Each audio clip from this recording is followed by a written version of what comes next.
A vegetable that you grow in the garden has 50 times the vitamins as one you buy in the store. Right there is why everyone's sick.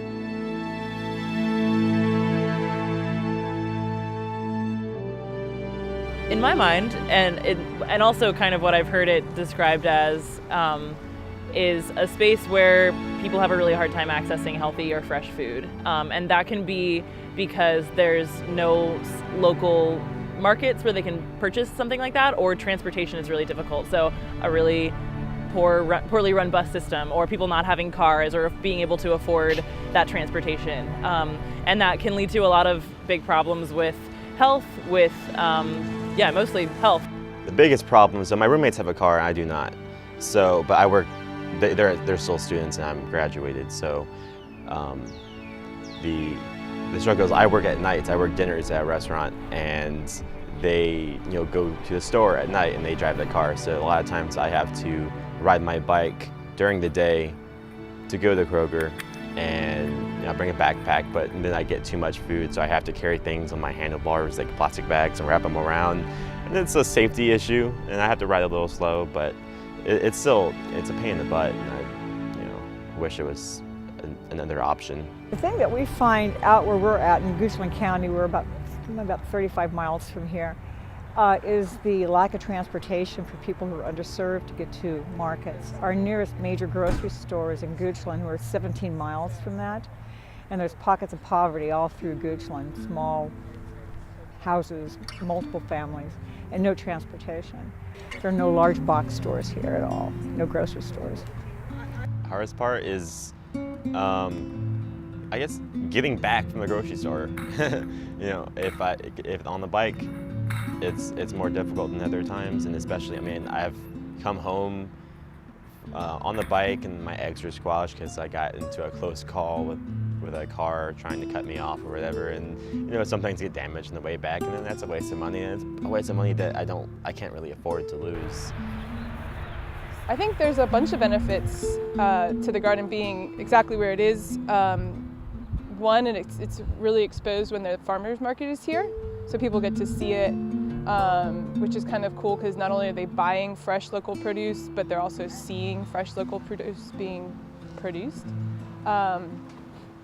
And then it's cool because people, will come down here and check it out with their dogs, or I'll be working and they'll be like, what is that? What are you growing? And I'll explain it all.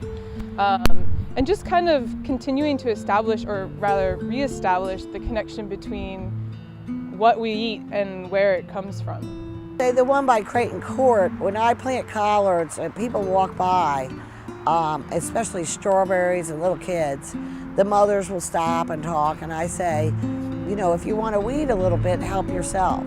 So sometimes they just jump over the fence and they're right in there helping with it.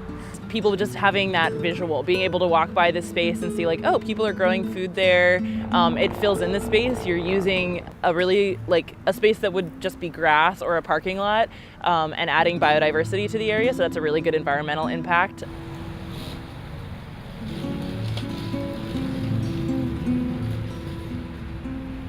It's really affordable once you can kind of get in you get the seeds and you can save your seeds, and once you get in with a community that's growing food together, you can share that food, and it's very cost effective, absolutely.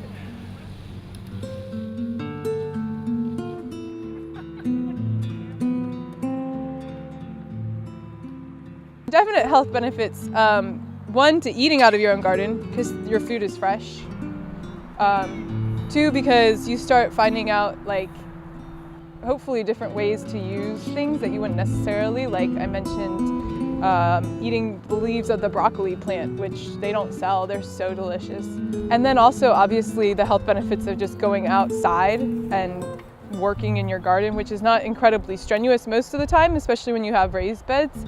But you're outside, you're in the sun, you're in the weather, you know, you're digging in the dirt. You're just kind of completing a cycle of planting something, growing it, working it, and then ingesting it, and then using that energy to kind of go back out, grow more things, take care of them, you know, so it kind of makes way more sense. The lone farms, for example, at some of the housing communities will take people's blood pressure and maybe do their sugar, or, you know, test them for different food-related illnesses, and they give them a prescription of vegetables as a gift. And so I would like to see that go forward, where we have a little army of people putting gardens in at those people's houses.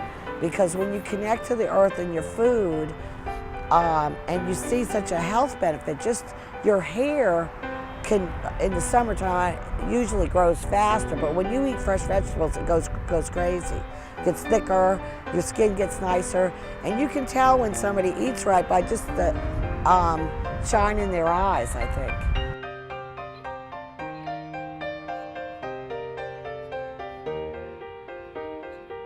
Generally, citizen activists started the gardens.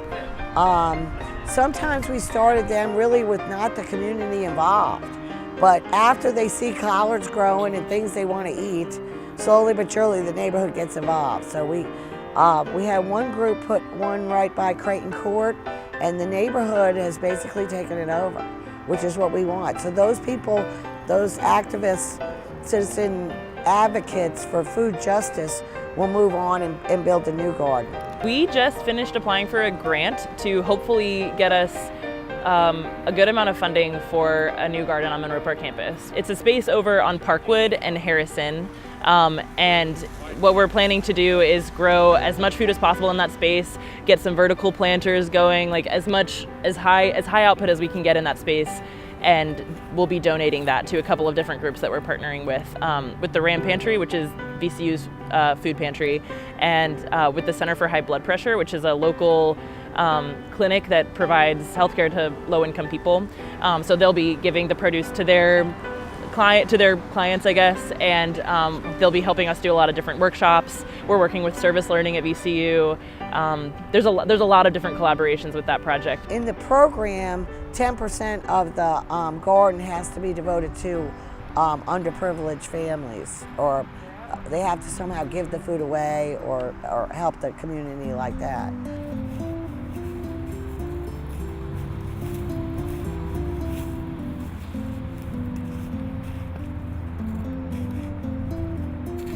Yeah, absolutely. I mean, it's one thing that people can come to work and they can grow their own food and they can take that food home. And that's a huge thing, is when we can provide education to people to learn how to grow their own food. That does a lot for someone, just having the power to know how to access that, or even just be aware that that is an issue. Because a lot of the times there isn't that awareness that that's a problem, that food deserts are an issue. So I think growing things, like I said, is just like a key component of feeling more, for lack of a better term, empowered about your food, and therefore not going to those big grocery stores as much, you know, going to the markets more often, eating what's not even organic, but more importantly, what's local. You can grow virtually anything in pots on your porch. You can grow potatoes. You just Google container gardening, and you can basically grow whatever you want in a little on your porch, if you have a porch. People are really interested in food. You can get a lot of people from different cultures to come together to try new foods. They're a lot braver when you have a company over. You're finding more and more markets around the area because people, they would rather go get fresh vegetables, fresh fruits, fresh ingredients from somebody that they're dealing with.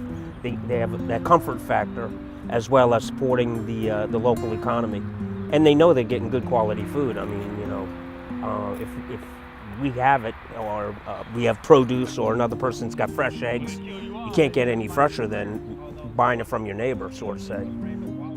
Folks are being educated on the delicious benefits of fresh picked fruits and fresh eggs and butter and salsa and Brunswick stew, many things that are fresh alternatives. And once they bite into a crisp apple or taste a hot bowl of Brunswick stew or eat a fresh egg and see what an egg does to a cake that's not just from a store, or taste the fresh tomatoes, they say, wow, it's not so much the battle, but it's the enhancement and the learning knowledge that they get from coming to a farmer's market. And once they try it, they're quite often hooked, because it's something they may not have tested and tasted. So it's a great learning thing for them. The steady incline of markets like this is a positive way to see the local community and what's really grown. Almost 85% of all Virginia is unfarmed. We resource all this product to import here. And what the governor and the Virginia Finest and agribusiness want to do is they want to keep it here. You know, we want people to recognize our farmlands and everything else. And of course, pesticide-free, chemical-free, farm-fresh ingredients. You know, when it comes from field to table, this is where it is coming from. Well, I think what our government can do is perhaps not entice the political greed, the corporate greed that allows the shortcuts to be taken, and to allow the small businesses to actually have a business that's profitable, encouraging that, taking away some of the red tape that allows the small business owner to really succeed. It's the corporations that are cutting corners that harm us when you think you're eating something healthy. That's a challenge. So back here at the farmers markets, it's just folks trying to regain some sensibility about what we're eating, what we're putting into our bodies, and having some fun while doing it, and teaching others about good, wholesome eating.